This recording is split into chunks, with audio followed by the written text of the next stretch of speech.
resurrección, si no hay resurrección, si la ley había que entenderla de una manera o entenderla de otra, nos parecen cosas que en realidad ya hoy son de aquella época, ¿no? Quizás no son de nuestra época. ¿Les parece así a ustedes? Ya no hay fariseos, ya no hay saduceos, nadie discute la interpretación de la ley. Pero lo que sí es muy actual, ciertamente, es que hoy sí la gente se divide también en estos dos grupos. Están los que creen en la resurrección de la vida y están los que no creen que el hombre vaya a resucitar después de la muerte.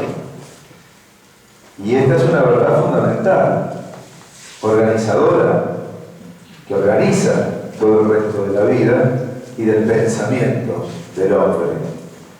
Entonces, hoy, levante la mano los que creen en la resurrección. Ah, bueno. ¿Y los que no creen, hay algunos? Por ahí lo convencemos de Entonces, sí, hoy sí. Ahora, ¿hay gente que no cree en la resurrección? ¿Que cree que nos morimos y nos quedamos abajo? Porque todo se desintegra. O la reencarnación, ¿no? Que tiene dos salidas. Algunos dicen, sí, es que nos reencarnan. Ahí están los reencarnacionistas que creen que al final, cuando ya estás perfecto, ahí sí pasás a otro estadio, o los que piensan que solo se queda en este mundo, en un mejor estado de vida. Para nosotros, ¿qué creemos? ¿En la reencarnación o en la resurrección? ¿Vos fuiste gato alguna vez? No, yo pensé. ¿Vos? ¿Elefante, perro, mosquito? No, gato.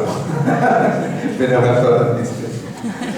Bueno, ¿qué dice uno? O sea, a ver, respetamos en la filosofía, en la cosmovisión del hinduismo, que haya surgido esta forma de decir, bueno, el hombre se muere, es una realidad. Ahora, ¿cómo el hombre, cómo se realiza la justicia humana? Bueno, en el hinduismo, la justicia que no se cumple en este mundo, dicen, se tiene que cumplir de otra manera. Entonces el hombre sale y vuelve, y si se portó bien va para arriba y se portó mal, reclama para abajo. En un estadio inferior, de mayor sufrimiento, de mayor dolor, porque tiene que pagar lo que en la vida anterior no hizo. Bien, la ley del karma. Entonces, yo creo que esto hay que entenderlo. Digo, la reencarnación viene de una otra religión, otra cultura, otra cosmovisión, y hay que saberlo desde ese lugar. Bien, pero sería más largo hacer un paralelo entre lo que es, bueno, la religión, este tema de religiones comparadas. ¿Bien? Por tanto, para nosotros los cristianos, lo que creemos es que, como dice la carta de los Hebreos, el hombre muere una sola vez. Lo dice la carta de los Hebreos, capítulo 9, si no me equivoco, muere una sola vez y viene su juicio. Por tanto, para nosotros la vida culmina en la resurrección de los justos o en la resurrección de la condenación ambiental, que se la dejamos en manos de Dios para que lo diga. Ahora fíjense, hoy hay gente que no cree entonces en la resurrección, y claro que sí, también lo hay. Entonces, para nosotros los cristianos, creer en la resurrección no es solamente, bueno, por lo menos para mí, me parece que no es indiferente saber dónde termina la vida del ser humano, o cuál es el destino de la vida del ser humano, ¿no? Si yo digo, este viaje termina en este lugar, es una cosa. Si este viaje termina en todo lugar, es otra cosa. Si la vida del hombre termina en la tumba, ¿no? ¿Qué te queda? ¿Cuál sería el sentido de la vida? ¿Cómo lo vivimos? Aprovechar la vida que después está en la vida. Metete todo en el bolsillo, disfrutar, pasarla bien, vivir en placeres, disfrutar de todo.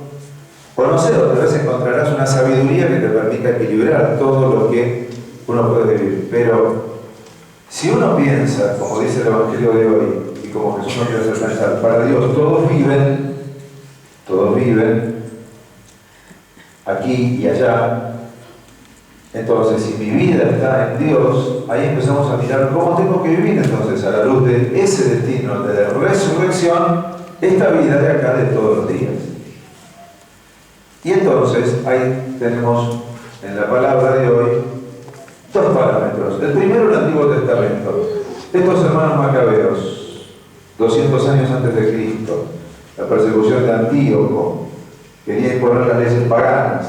Y los judíos dijeron, no, nosotros tenemos una ley, las leyes de Dios.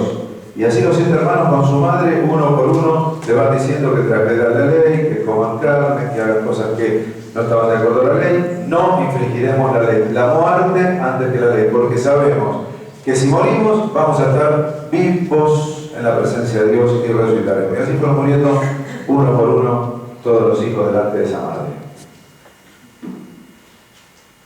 Uno hubiera dicho, bueno, aflojá un cachito la ley y salvó el pescuezo. Total. Pero ¿qué sucede? Para el judío la ley no es solamente una serie de preceptos escritos que hay que cumplir porque si no uno va a ser condenado por el precepto. ¿Qué dice la ley judía? Siempre va a decir estos mandatos que el Señor le dio a Moisés. ¿Y esto qué significa? Moisés no fue un legislador que escribió la Constitución adentro de un escritorio o de un parlamento. No, Moisés fue un hombre que se encontró con Dios, el Dios de ese pueblo, que lo sacó de Egipto, que lo llevó al desierto, que lo sacó de una tierra prometida, que le dio un montón de cosas. Y el pueblo dice, este Dios que a nosotros nos dio vida, yo no lo voy a negar por 4 leyes que me pongas vos, y yo voy a traicionar, no la ley escrita, a mi padre, el padre de este pueblo, que le dio dignidad a este pueblo y que eligió a este pueblo para ser pueblo de Dios. ¿Se dan cuenta de lo que es cumplir la ley? Que no es solamente no saltar un semáforo. ¿Se entiende? No es no faltar un precepto. Faltar a la ley es negar al Dios que me dio la vida. Es negar que Dios existió en la historia de mi familia. Es negar que Dios no hizo nada en la historia de mi familia. Es negar que Dios no tiene una presencia actual en mi vida. ¿Ven lo que es para el judío faltar a la ley? Porque este precepto es fruto de un encuentro de un Dios que amando a su pueblo le dice, esta es la ley para que vos seas feliz en esta tierra y tengas la vida eterna. Y después la tengas en pleno en la eterna. Acá bajamos ahora del judío al cristiano. ¿Qué es para nosotros no vivir las leyes de la iglesia? ¿Es solamente faltar a un precepto o es negar al Dios que está hoy en mi vida? Hay que ir a misa todos los domingos, podemos decir. Bueno, pero no importa, no importa. No estoy faltando a no fui el domingo. Estoy diciendo, Cristo, muerto y resucitado por mí, está en la Eucaristía y yo veo que hay otras cosas más importantes que él. Obvio que faltar un domingo, puede faltar alguno por alguna circunstancia extraordinaria. Pero habitualmente despreciar la presencia de Jesús en la Eucaristía para un cristiano, es decir, su muerte y su resurrección, es una cosita más que pasó por ahí, qué sé yo. ¿Y es así o no? No. ¿No? Estamos dándole el valor a las cosas cuando decimos cumplo o no cumplo, vivo o no vivo. No estoy negando preceptos escritos por alguien en un libro. Estoy negando el Dios que quiere obrar en mi vida hoy y no le estoy dando el lugar de encuentro. La ley es el lugar de encuentro. Los preceptos son el lugar de encuentro. Aún hoy, para la iglesia, todo lo que queremos vivir es un lugar de encuentro. Y ese encuentro no es un encuentro solamente por un Dios ante el cual tengo que cumplir, rendir cuentas, estar presente como si un partido político me dice, mira, tenés que venir a la manifestación para llenar la plaza. Y bueno, como yo digo ese partido, agarro el bombo y voy para allá. No es llenar el lugar. No es hacerle ruido al que yo, no sé, reconozco que es mi favorito, sino se trata de un encuentro salvífico. San Pablo dice en la segunda lectura de hoy que nuestro Señor Jesucristo y el Padre que nos amó y nos da gratuitamente un consuelo eterno y una feliz esperanza, lo reconforte y fortalezca en toda obra y en toda palabra buena. Fíjense cómo Pablo dice: ¿quién es Dios para mí?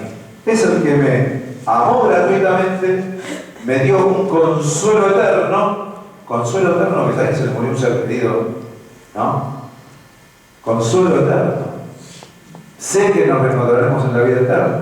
Consuelo eterno. Sé que este Dios tiene vida para sostenerme hasta la vida eterna. Y nos dio gratuitamente una feliz esperanza. Él nos reconforta y fortalece en toda obra y en toda palabra. Fíjense hasta qué punto este Dios está en nuestra vida. En toda obra y en toda palabra. ¿Cómo hablamos? Es importante las palabras que decimos. Fíjense hasta qué punto Dios puede estar en nosotros, que no solamente está en una gran, voy a hacer una obra de caridad, así ayudo a este pobre.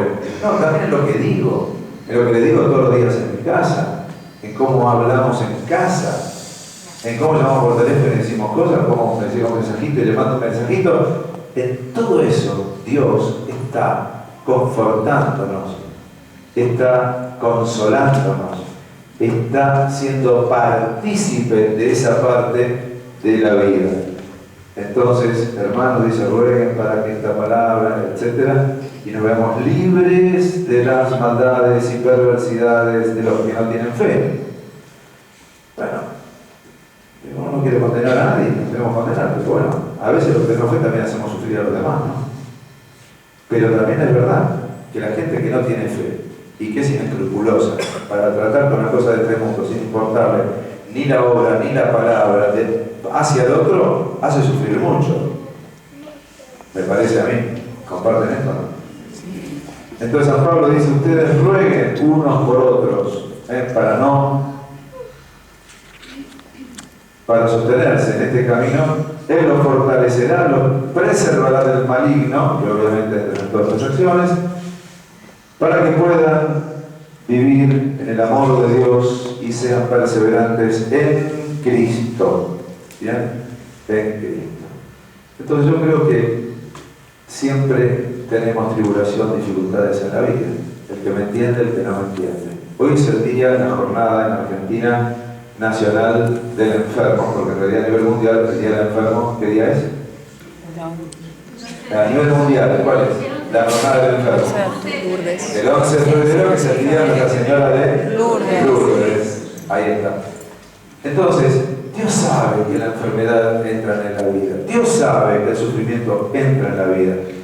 Y como decimos, los que no tienen fe y también de los que tienen fe. Porque la verdad que los escándalos también suceden en la iglesia, los maltratos los tenemos también en imprudencia que cometemos unos con otros, en cosas que a veces no sabemos tratar unos con otros. Bueno, vamos caminando y vamos creciendo. Pero es una realidad que con buena, mediocre o mala voluntad siempre nos tomamos el parecer de uno con el parecer del otro y a veces los dos sacan chispas.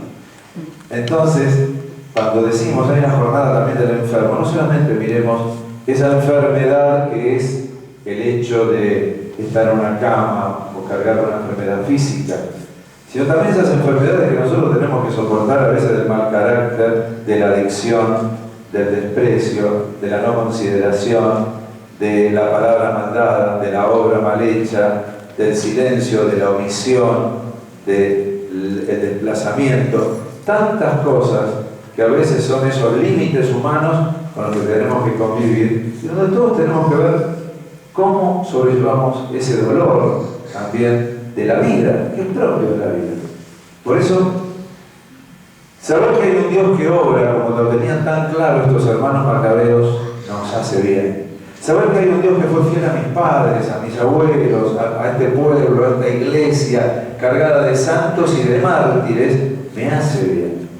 Saber que el destino final de esta vida no se termina en estos dolores del presente, sino que hay un consuelo eterno de una vida que es eterna y que es la resurrección de los muertos, también nos consuela y también nos da luz para mirar hacia adelante la vida, diciendo esto no termina en la oscuridad de un sepulcro, esto termina en una piedra corrida y en una luz de resurrección para siempre. Ahí está el fin de mi vida y de nuestra vida. Y por tanto este presente puede ser también consolado hasta en cada palabra y en cada obra por la acción del Espíritu Santo, si le permito. Y la pregunta, ¿acaso Jesús no resucitó a la hija de Jairo? ¿No resucitó a Lázaro? ¿No resucitó también un niño?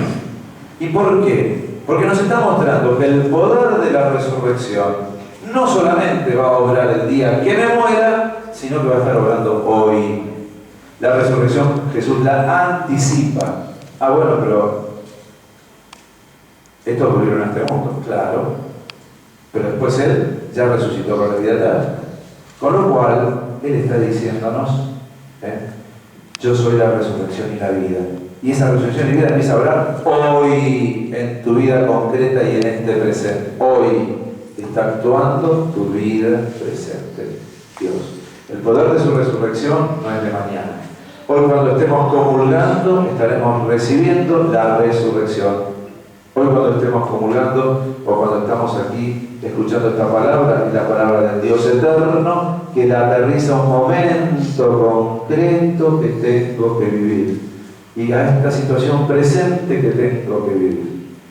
Y si bien la resurrección será un gran misterio de ver cómo se revelará esa resurrección y esa vida, tendremos todos nosotros que saber que ese mismo Dios de ayer, como dice la carta a los Hebreos, el mismo Dios ayer, hoy y lo será siempre. Y aquí buscamos no cumplir preceptos dentro de la iglesia, sino el encuentro personal con ese Dios de la vida, de esta vida presente con todas las luchas y de esta vida futura con toda su liberación.